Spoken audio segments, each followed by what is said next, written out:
欢迎大家收听《菜鸟警探》第67集。到了绥县县局，因为市局打了招呼，杜大用提出还借一辆车，人家二话没说，立马就给配了一辆桑塔纳警车，另外协警都没派，而是让2个年轻的民警协助他们办案。杜大用是去刘水根父母家，李小明则是去刘水根的岳父家。因为随州也在下雪，所以路上开车也非常慢。刘水根家在绥县的草甸镇下面一个叫童家铺村的村子里面，车开到村口就没办法往里面开了，因为路实在太泥泞了，4个人只好下来步行了。结果王江河穿的鞋还给泥巴地给拔脱了，踩得一脚泥。杜大用只好让他先回车里换好鞋，然后就在车那儿等着他们就行。折腾到早晨10点过了，才进了刘水根父母的家门。刘家这时候人很多，一下看来了3个警察，而且自家的刘水根还没回来，都以为是不是出了什么事。于是杜大用3个人迅速就被一家人给围了起来。我们是东鲁省青鹿市局特案大队刑警，我姓杜，这2位是我的同事，今天来这里是来找刘水根的。杜大用话刚刚说完，一个60多岁的老头上前就拉住了杜大用的胳膊说道：我家水根根本没回啊，我们打他电话，他说今年在青鹿有事，回不来啊。我是他爹，刘叔你好。那么你知道刘水根是因为什么事不能回来吗？没说呀，就说有事儿赶不回来，让我们别担心他，在家好好过年就行。是不是我家水根出事了？目前我们警方正在调查一件案子，这个案子可能牵涉到他，只是可能，我们这才来刘叔家问问情况。不可能，我家水根我了解得很，绝对不会做违法乱纪的事情。是不是被小人给诬陷了？年前水根给他弟打电话，我还千叮咛万嘱咐让他出门在外，万事忍让一些。刘水根父亲倔强地抬着头和杜大用说着：刘叔，案子现在还在侦破阶段，还不能说，我们过来只是了解一下情况，也没说刘水根就是犯法了呀。但是我们现在找不到他的人，这才来您家看看他是不是回来了。不过刘叔您说了人还没回家，我们也非常相信啊，只是如果他给你们打电话或者他回来了，记得赶紧和我们联系就好，我们要找他了解一下一些情况。随后宁和伟在当地警察的陪同下走访了一下周围的邻居和村干部，一圈下来，刘家和刘水根在村子里的名声非常好，一家人没有一个有前科的。不仅如此，村民和村干部都说刘水根胆子非常小，在外面做事宁可自己吃点亏都不会惹是生非的。同样也获取到了刘水根确实没有回来的情况。杜大用看完记录，都觉得自己是不是跑错地方了，赶紧把地址又确定了一下。没错，杜大用实在想不出来，一个平常胆小老实的人为什么会和绑匪联系到一起去了。几个人只好离开了这里，但是也给刘家和村干部留下了联系方式，嘱咐只要刘水根一回来，一定要马上联系他们。等到和李小明会合以后，李小明那边获取的情况和这里差不多，刘水根老婆一家也是本本分分的。经过走访也获取了刘水根确实没有来他岳父家，问题是刘水根的老婆孩子早走了2天说回来，竟然到现在也没回来。今天早晨竟然还和家里打了电话，说是和刘水根吵架了，就留在青鹿朋友家过年了，还说过完年以后再带孩子回来。当时李小明就给那个手机号打了电话，电话没有人接。在那把情况摸得差不多的时候，李小明想着一会儿和杜大用碰头时候再研究这个事情。杜大用听着刘水根老婆的电话今天早晨还给家里打了电话，现在电话还不是关机状态。杜大用立马要来了号码，拨打了过去。杜大用发现电话竟然是真的能打通的。喂，哪位？你是艾红草？你哪位？我是青鹿市局特案大队的刑警，你现在人在哪儿？你管我人在哪儿啊？你说你是警察就是警察。艾女士，你别激动，我们警方目前正在寻找你的丈夫，因为有件案子可能牵涉到他。我这样说，你明白吗？你如果知道他的下落，麻烦你告诉我一下。我不知道姓刘的在哪儿，你们有本事你们自己找。再说了，刘水根犯法跟我有关系吗？他不是让我们娘几个先回吗？艾女士，刘水根你真不知道在哪儿吗？就算你是警察，我刚刚告诉你了，我不知道。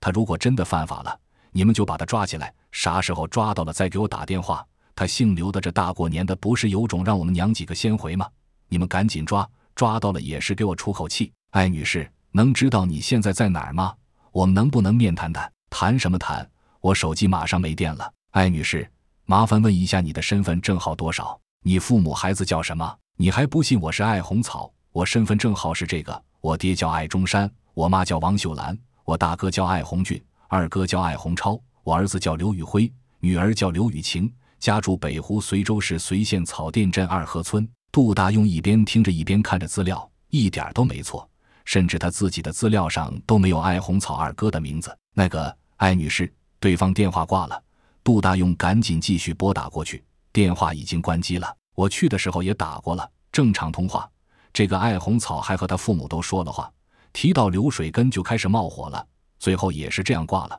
他父母还和我赔礼道歉了，说艾红草有时候脾气上来就特别的犟。李小明把他去艾红草家的情况也大致说了一下。杜大用听完以后摇摇头，这个女人脾气真的差。杜队，你看我们现在应该怎么办？宁和伟问了一句。先回县里把2辆车的油加满，把警车换成民用车，换来的民用车油也给加满，让县局帮帮忙，再借我们2个小油桶也加满，1辆车放1个，让县局再支援我们5件军大衣和几个暖水瓶。今晚咱们5个继续分2组，分别在2家村子的路口蹲守。杜大用只能用这种最稳妥的办法，毕竟这里人生地不熟的，而且农村对于他们这样年30像是来抓人的，也不太欢迎。虽然这样安排了，但是杜大用也奇怪厉从山为什么到现在还没有给他打电话。难道是申氏那边还没有消息？难道犯罪嫌疑人还没有给富商家属打电话？杜大用感觉他在北湖这边就像闷在盒子里摇一样。按道理说，赵凯那边应该可以出马永贵的消息了呀，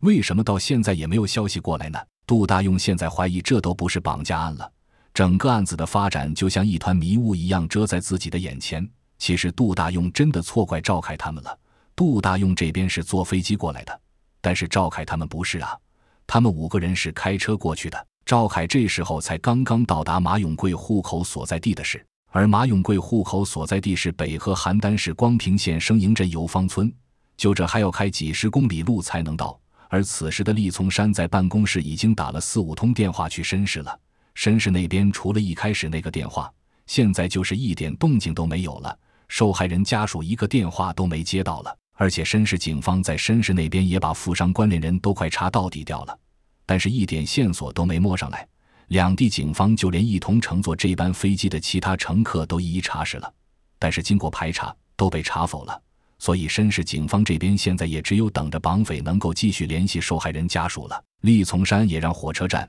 汽车站、机场都把这几天的监控翻出来，看看流水根和马永贵有没有出现在这些地方。由于视频量太大，目前还在检索中，已经检索过的也没有发现有价值的线索。等到杜大用这边车也换了，油也加满了，其他的也都准备好了，发现还没有人联系他，这才自己打电话回队里去了。等到杜大用如实的把情况汇报以后，厉从山觉得现在好像也只能这么做才是合适的，毕竟现在有效的线索实在太少了。法医那边出具的报告昨天夜里也出来了，和在现场判断的区别并不是很大，再加上青路昨夜一场大风大雪，清早2个分局就把2名被害人附近仔细搜索了一遍，并没有发现其他遗留物品。至于一些足迹什么的，经过一场暴风雪已经基本失去了再次勘验的价值。如果这时候不是确定富商秘书已经死了，厉从山都觉得这个案子都没有绑架案的意思，甚至厉从山都觉得这个富商是不是自己自导自演，就是为了杀害他自己的秘书。不过现在考虑这些都没用，案件毕竟不是在一个地方发生的，青路这边已经因为这起绑架案连带发生了故意杀人案件，申氏那边只是接到了勒索电话，但是工作开展上却毫无头绪。这种不能时刻判断案情走向的情况，使得两地警方的配合效率大打折扣。杜大用他们这时候开着2部车，正在随县到处找吃晚饭的地方，但是转了半天，这里愣是没有一家饭店是开着的，更别谈什么年夜饭了。结果人家县局派来的小民警听到他们的想法，人家直接就把他们带到他家过年去了。所以这几个人还算可以的，总算过了一个还算不错的年30。北河邯郸市光平县生营镇这边，赵凯到达马永贵父母这边，一了解，竟然发现马永贵今天早晨还和家里的兄弟电话联系过，查询电话号码以后，这还是一张申氏的电话卡。赵凯这时候无论用自己电话拨打还是用马永贵兄弟的电话拨打，都是关机，然后又用马永贵兄弟的口气发了信息，但是杳无音讯。等到进一步了解，又发现马永贵妻子竟然是买来的，还是从云巅那边买来的女子。俩人是有了孩子以后才去外地打工的，现在已经结婚11年了，育有1男1女2个孩子。最麻烦的是，马永贵妻子还没有联系方式，这名女子还是通过马家在当地办理的户口，连原来的户口所在地都没人知道。随后赵凯联系了大队，大队又把这个绅士号码给了绅士警方查询，结果这个电话的通话记录只用来打给了马永贵的家人，没有其他联系号码。赵凯5人也是在当地走访邻居和村干部了。这个马永贵性格非常内向，平常属于话很少的人，不太爱和人交往。然而这和赵凯在青路了解到马永贵的情况完全不同。根据乘坐过马永贵黑车乘客的反应也好，还是马永贵夫妻租房子左右隔壁邻居的反应也好，马永贵这2个形象截然不同，而且反差太大。在青路的马永贵话挺多，而且为人热情，还比较讲义气，邻里之间也是能帮忙肯定帮忙的那种人。还有就是马永贵的妻子和孩子到现在还没有到家，这又联系不上，赵凯都怀疑马永贵妻子和孩子是不是回了云巅那边去过年了。这下赵凯也吃不准了，先给大队汇报了情况。吃完年30的方便面以后，想了想又给杜大用打电话说了这个情况，但是杜大用想半天也没想出个所以然出来。杜大用同时也对赵凯说了他自己目前在北湖省的困境，最后俩人也是各自安慰一下，各自蹲守，各安天命了。不过赵凯听说杜大用还是在人家县里派出民警家里吃的年夜饭，赵凯看着自己的方便面桶，顿时郁闷了。狗日的杜大用运气真好，真正头大如斗的不是赵凯和杜大用，而是坐镇在家里的厉从山。情况是慢慢摸了上来，但是没有有效的线索呀。富商现在不知道在哪儿，2名疑似犯罪嫌疑人也不知道在哪儿，2人的车辆也让技侦搜查取证了半天，但是没有发现有价值的东西。马永贵那张电话卡也是在绅士3个多月以前购买的不记名电话号码。到晚上的时候，所有青路这边的交通监控、高速收费站监控、治安监控、火车站、码头、机场、汽车站监控全都查了一个遍。由于监控设施少，而且清晰度差，没能捕捉到有效的线索。绅士警方那边也是头大，直到现在，除了刚开始打过来的那个电话，家属手机也好，住宅电话也好，一点动静都没有了，好像绑匪都已经忘了勒索赎金的事情。杜大用吃晚饭时候也给自己老爸打了电话，知道2家人已经在一起吃饭，杜大用心里还是有些难受的。接着自家老爸的电话，杜大用先给叶淑清父母拜了年，然后和叶淑清说了一些祝福的话，同时给侯阿姨和她的女儿也拜了年，最后让自家老爸照顾好叶淑清一家，说了祝福的话，这才挂了电话。李小明和汤帅帅、宁和伟和王江河看到后，也都分别给家里打了电话。凌晨12点不到，鞭炮声就开始陆陆续续地响了起来，而蹲守在2个村子路口的杜大用他们几个，这时候都是坐在车里紧紧地裹着自己身上的棉大衣，眼睛盯着各自的村口马路。除夕夜的雪还在下着，万家灯火的夜是很多人的温暖，而这时候杜大用他们却正在野外蹲守，连长时间用汽车暖风取暖都不敢，只是在车里裹紧了大衣。正是很多如同杜大用他们这样默默无闻坚持在一线的刑警，用这样的方式守护着一方安宁和祥和。2002年正月初1，蹲守了一夜的杜大用他们并没有发现异常情况，远在北河的赵凯他们同样如此。杜大用让宁和伟换了一套便装去流水根父母家那里绕绕，顺带打听打听情况。因为李小明毕竟岁数大一些，所以昨天晚饭结束，王江河就让杜大用派去和李小明一组进行蹲守去了。等到宁和伟换好衣服出去以后，杜大用才拿出电话给厉从山拨打过去。厉队，我们现在的侦查方向应该不是这里，会不会流水根和马永贵去了绅士？大用，你说的情况我也考虑过了，但是现在机场、码头、汽车站、火车站都没有发现这2个人的行踪，你们还在那里坚守3天，过了年初3，他们要是还没在老家出现，而绅士那边还没有动静，你们就往回撤，这天寒地冻的，你们辛苦了。好的，厉队，先蹲3天吧。就算我们撤了，我们也会让当地警方帮我们继续留意的。我就是觉得这个绑架案实在太奇怪了，好像就是为了杀那个富商的秘书一样。你也是这样猜测？我昨天也是这样想的。但是现在情况不太清楚，又没有新的线索出来，就没办法支撑这样的想法。就连刘水根和马永贵现在是不是活着，我都不敢肯定了。这案子确实有些麻烦，不过咱们现在只能以惊制动了。绑匪不露出马脚，我们也就没办法下手，行吧？厉队，我们几个都还好，等到年初4再没有动静我们就撤。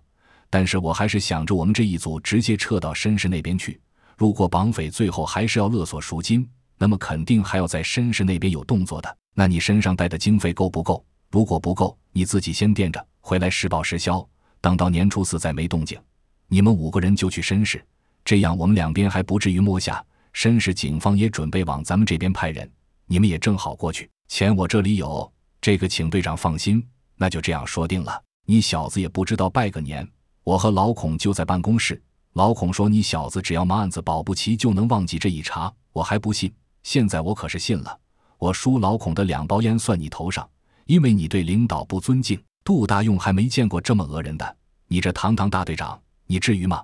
不过在电话里听到孔三德能震碎玻璃的魔幻笑声，杜大用连忙答应着案子结束给3包烟，就赶紧挂了电话。厉从山办公室里还不知道有几个大队领导在，保不齐就又能被这些领导给坑了。这时候厉从山办公室里，厉从山拿着电话向着孔三德笑着说，你看你那个笑声。杜大用下的电话都挂了，老陶、老秦、老李他们怎么不笑呢？还准备多讹这小子几包烟的，让你这一笑没了，你那2包烟我可不给了。老厉呀，你可以试试看，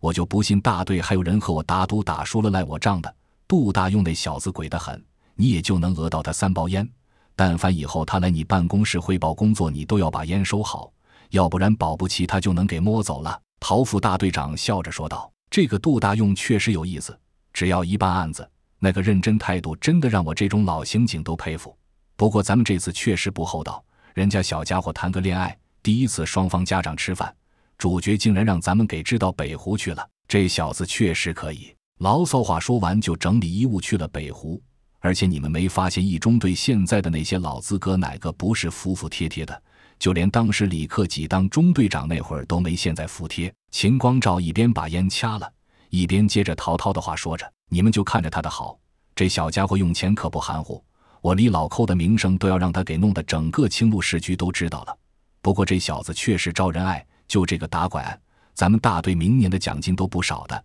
总算给我还有点盼头了。是啊，我孔三德就是喜欢这小子，在他身上就能发现有那股劲儿，虽然他没当过兵，我就能感觉到他身上那种咱们当兵的那种韧劲儿。那天我送饺子过来，老秦也在，最后他送我出门的，我就注意到一个细节，我骑车走的时候其实回头瞥了他的，但是这小子一直站在风雪里面看着我离开的，就冲这点，这小家伙当时就让我觉得孺子可教。这老孔还摆上文采了，孺子可教都出来了，新鲜啊，咱们今天任务一大堆呢，所有大队中层干部今天全部去往几个地方再次梳理一遍线索，别一线的同志在外面辛苦忙碌，我们在家里干等线索。除了老孔，我们几个一人一个地方去再摸一遍，老孔在家里坐镇。几位领导安排好以后，就一起出了办公室，开始各自忙碌起来。杜大用和赵凯两边同时蹲守了3天，直到大年初3的傍晚也没有发现刘水根和马永贵的行踪。连续3天的蹲守，两组10个人都已经疲惫不堪了，但是只能这样扛着。正月初3晚上8点，申市富商家属的手机终于来了一个大家盼望已久的电话：200万就超，知道你家是做酒水香烟的大型批发商，已经给你家3天的时间了，这3天应该准备200万就超不难，交易时间和地点再通知你，知道你已经报警，你这样做，你爱人已经很危险了，他现在对你怨气很大，你继续这样做，我们就放他回去，让他和你离婚了。通话时间只有27秒，电话就被挂断了。监听的刑警都把头摇摇，表示没办法追踪到，甚至富商家属都没来得及说一句话就结束了。申市警方也非常恼火，犯罪嫌疑人对富商家里情况太了解了，这样的一番话对于富商爱人来说冲击力太大了，保不齐富商爱人就会私底下做出一些其他妥协行为。很快青鹿警方也得到了消息，厉从山这时候也在考虑自己和杜大用相同的想法了，是不是这个富商真的被绑架了，还是犯罪嫌疑人在故作迷惑？如果是前一种，真正的绑架动机难道真的就是这个富商为了杀害这个秘书，而死去的秘书是知道了富商什么秘密，所以不得不被灭口？杜大用知道消息以后，尤其是绑匪是这样的说辞，和厉从山的想法完全就是非常的一致。厉从山很快就给杜大用打来了电话，命令杜大用和队员立即停止对北湖这边的蹲守，后天中午之前务必赶到申市市局。杜大用这时候其实已经心急如焚，立马就和李小明联系，2辆车很快就出现在了绥县县局，换了车，在表示了感谢以后，5个人又迅速开车前往随州市局，把随州市局借给他们的车又还上了，这才准备赶去汉市。随州市局听说5个人还要摸黑赶往汉市，又给调了一部面包车，安排了驾驶员把他们亲自送去了汉市。5个人赶到汉市已经快半夜了，第一时间就是找了一家有票务公司的酒店查询明天汉市最早飞申市的航班。这一查最早的是清晨6点10分的，也是今天最便宜的一班航班。出示了身份证以后，赶紧买了5张机票，跟着过来的随州市局驾驶员又把几个人连夜送到汉市机场。终于在大年初4的上午9点半，5个人到达了申市市局。不过5个人都是非常疲惫了，申市市局立即安排了几个人休息，这点杜大用倒也是从善如流，否则就凭他们5个人现在的情况，也很难有精力去配合申市警方开展工作。一觉睡到了下午5点半，大家才算恢复了人样。申市警方非常客气地招待了他们几个，直到都吃饱喝足，大家的精神头这才恢复了90%。案情分析会议是在申市市局会议室里面进行的，这时候里面已经坐的是满满当当。申市警方负责此案的是申市市局刑警支队副支队长，叫罗阿满，49岁。杜大用觉得这个罗阿满非常瘦，1米723的身高，估计连100斤都困难，不过人看着很精神，说话中气十足，和自家的指导员有的一拼。会议开始之前，我们先热烈欢迎一下来自东鲁省清路市局特案大队派遣过来协助侦查的5名侦查员，他们可是已经在北湖从大年30就开始蹲守了，直到接到命令这才立即赶来了我们申市这边。罗阿满说完以后，会议室里面掌声一片。好了，我们现在也没有太多时间去招待这5名侦查员了，下面我们就让他们先把清路的情况具体的介绍一遍，这样我们这边也可以具体的了解一下清路那边到底是什么样的情况。罗阿满说完，杜大用这才站起来，把从接到申市警方协查通告开始的侦查情况非常仔细的说了一遍，尤其提出了是不是富商通过假绑架，然后富商在清路雇人杀害秘书的可能性，最后不管是不是拿到所谓的赎金也好，还是没有拿到，最后富商就如同绑匪说的那样，放回来和他老婆离婚也好，实际上秘书死了。如果富商最终被撕票，那么这就是一起真正的绑架杀人案，富商也会被排除嫌疑。但是富商死了，那么两地警方就会非常被动了，肯定有人要背锅，